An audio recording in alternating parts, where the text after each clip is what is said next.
It was in the afternoon.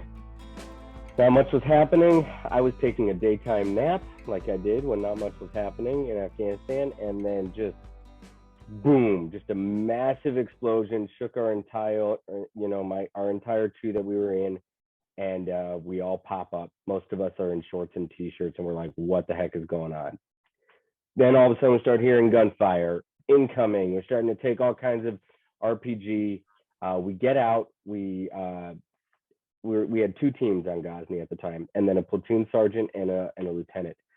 The platoon sergeant and one of the teams ran out to the airfield where they thought the firefight was coming from, and it was coming from there. So they're starting to move through combat inside the base. What ended up actually happening, so we figured this out shortly after the attack, is they drove a truck up to the side of the airfield at Fob Ghazni and blew it up.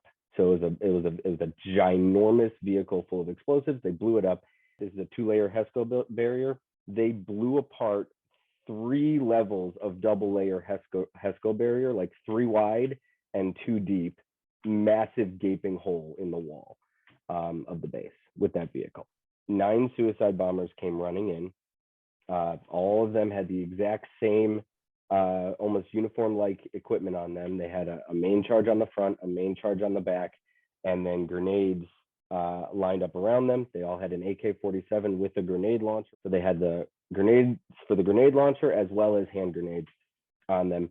They also had a bottle of Raid, a lighter, and a medical pack.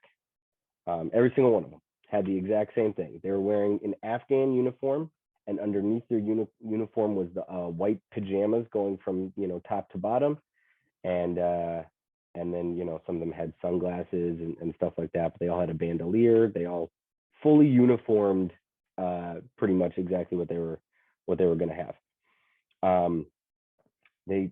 The battle of them coming in was very quick. Like I said, Special Forces had a little bit of extra people. There was 1 U.S. soldier who died. I think there was 3 or 4 Polish soldiers who died. But the battle itself, like that ended pretty quickly. 2 of the suicide bombers did not get a chance to detonate themselves. The ones who did, only one of them had an effect on a soldier nearby when they detonated themselves. That was the battle inside the base. That was over, but there was still an attack going on from outside the base. It was a controlled attack. They were shooting RPGs incoming as this was happening, and they came in through the airfield.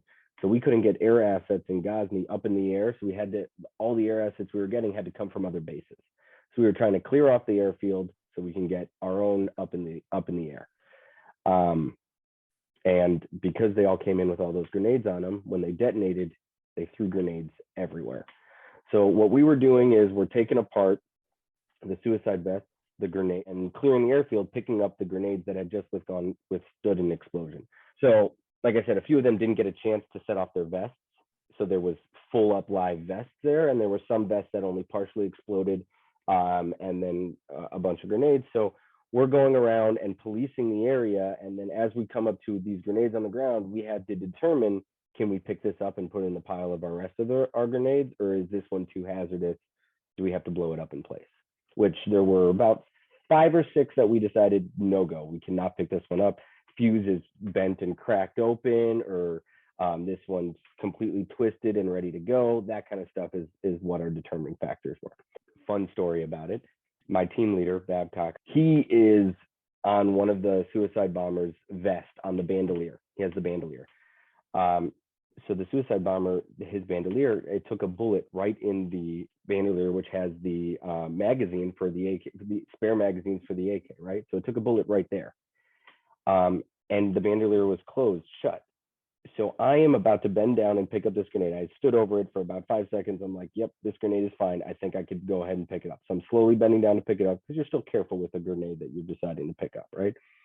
And he opens the latch of the bandolier, and because that magazine took a round into it, the only thing keeping the magazine spring down was the latch of the bandolier. So as soon as he opens it, it goes tink, like this spring noise that literally all of us standing around are able to hear. Just this tink.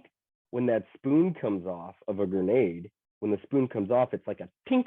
It makes that noise like a tink, like, and that's the exact noise that spring popped up. It was that same noise, and everyone's just like, Like that was it for just a second. Just a second. You're like, that's it. This is how we go.